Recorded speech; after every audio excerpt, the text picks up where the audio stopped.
Welcome back to the Green Beans Go channel. It's your host, me, and today we are going to attempt to answer this question. Is your team's quarterback worth the price? This was all sparked because I was watching Dak Prescott play like absolute doo-doo on Sunday night or Sunday afternoon against the Detroit Lions. There is no way that a man of his stature should be playing as poorly as he has been playing in 2024. And I thought, isn't he the highest paid quarterback in the NFL? And shouldn't he be bringing more value to his team?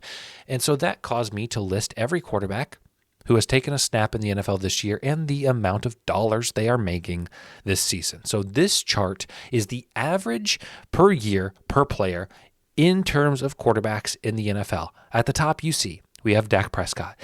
And very, very last on this list at the bottom, much to my surprise, is Brock Purdy.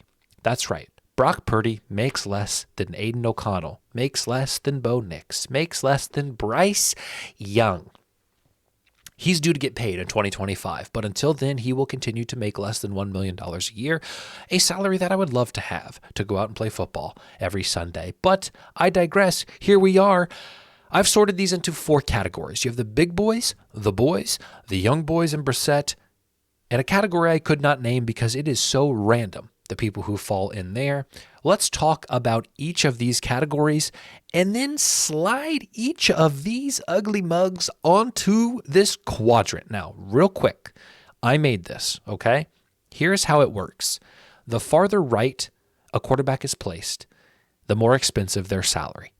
The higher up a quarterback is placed, the better they are playing in 2024. You cannot argue with me left to right. That is objective fact. Now, if you want to get in the comments and disagree about where I've placed a quarterback up or down, you can do so because that is subjective. So let's get into it. The first category, as I like to call them, the big boys, the top 9 highest paid quarterbacks, we have Dak, Burrow, Love, and Lawrence are all paid the exact same amount of money.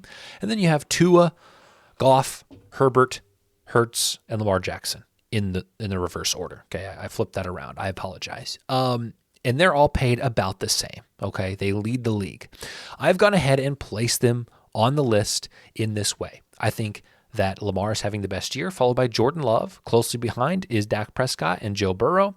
Then you have Herbert, Hurts, kind of middle of the ground. Then you got Dak, who I think is having a less than average season, a poor season. Lawrence, and then finally at the bottom, we have Tua because he's injured, right? And so if a team, like I get that it's unfair that I've maybe ranked him as bad, but if a team has to pay a guy a ton of money and they're not even getting use out of him, then guess what? They're overpaid, okay? So, excuse me.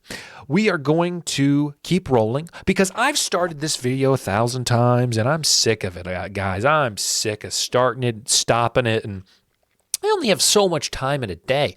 I got a wife who's worked all day and a kid downstairs, and she's growing up. So you know what? I have to just put out the content that I can. It's not going to be polished like every other YouTubers with these fast edits and shiznit like that. We do it authentically around here, belches and all. The boys come next.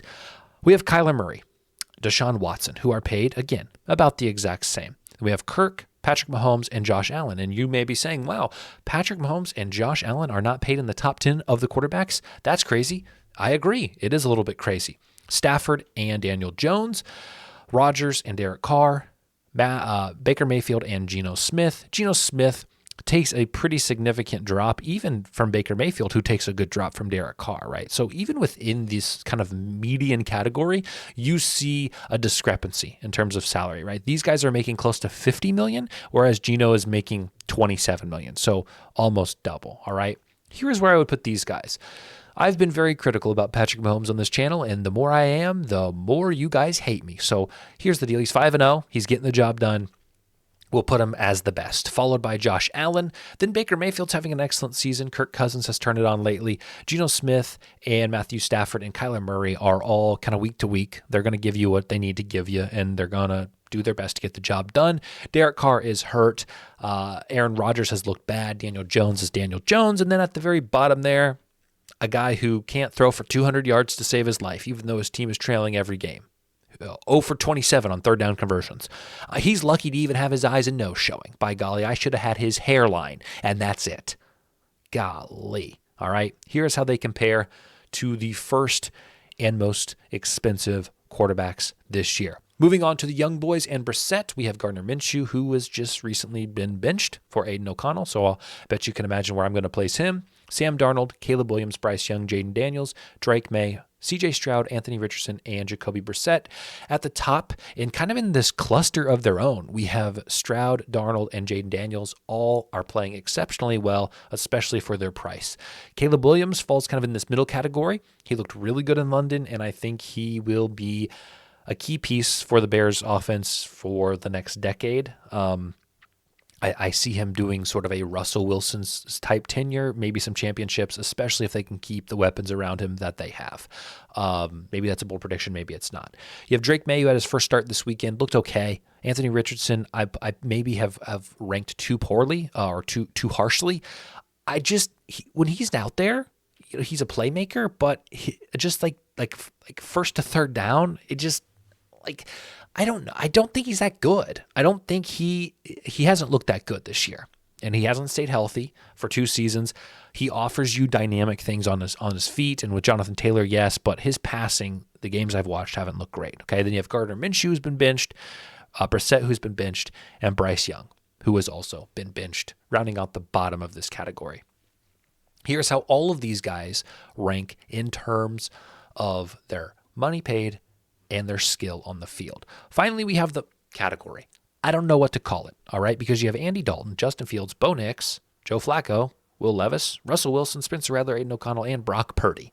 Come up with a name. You can't do it, okay? Old guys and young guys. That's a stupid name. That's why I didn't name it that. All right.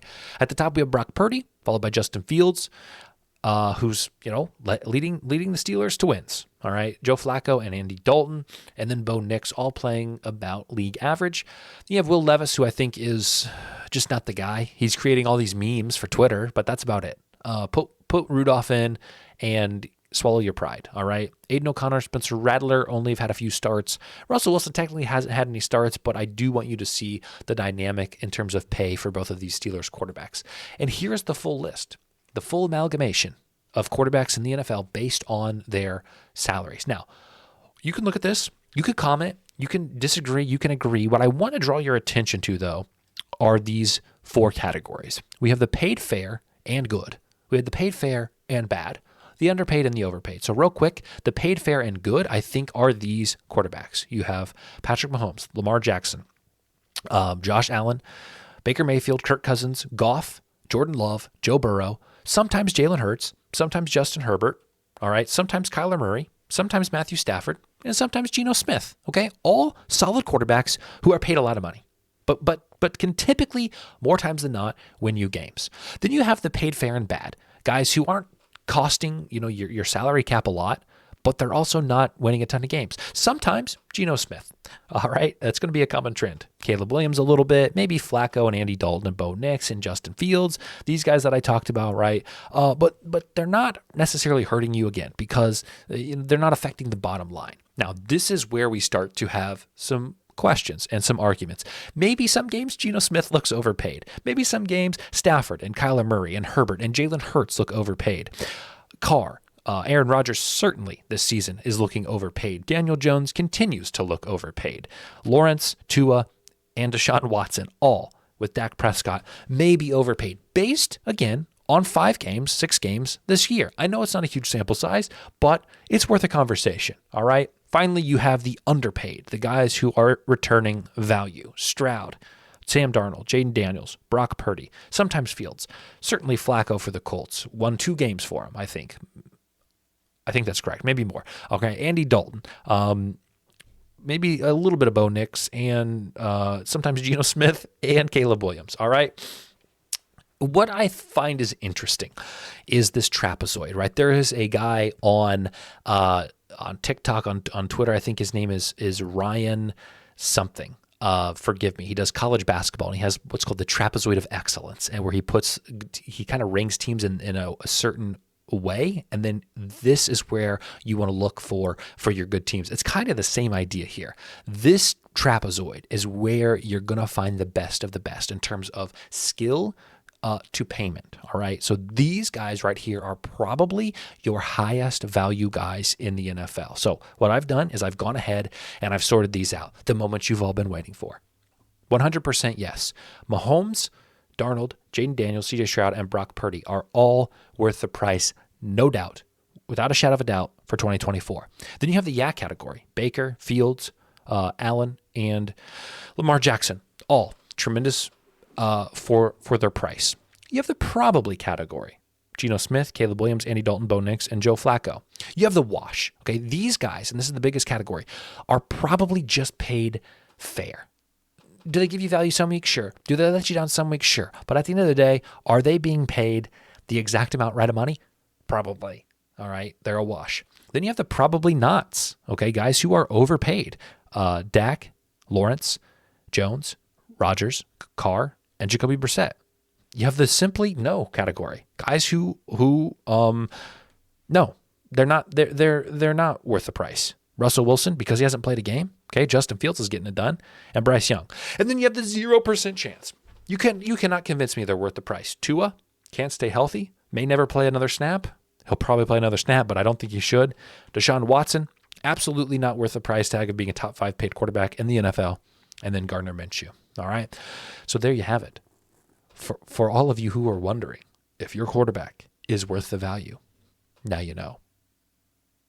I love you all. We'll see you next time.